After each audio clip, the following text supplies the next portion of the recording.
In this video, I'm going to share to you on how you can insert a text box in Google Sheets. So let's get started, okay? Open your Google Sheets, okay? I have this one from here.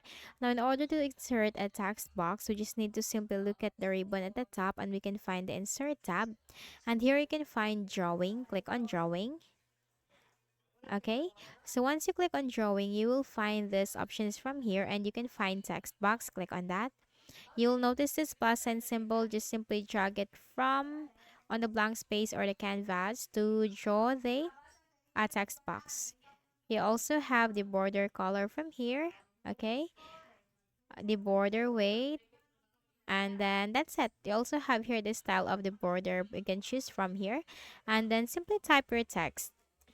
Sample.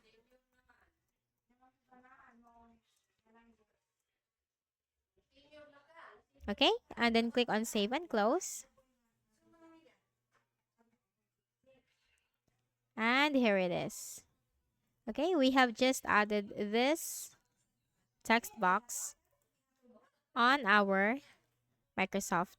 I mean, like on our Google spreadsheet. Okay, so that's it. I hope this video helped you. Kindly please do not forget to hit the like button and subscribe to this YouTube channel for more tutorials like this. Thank you for watching.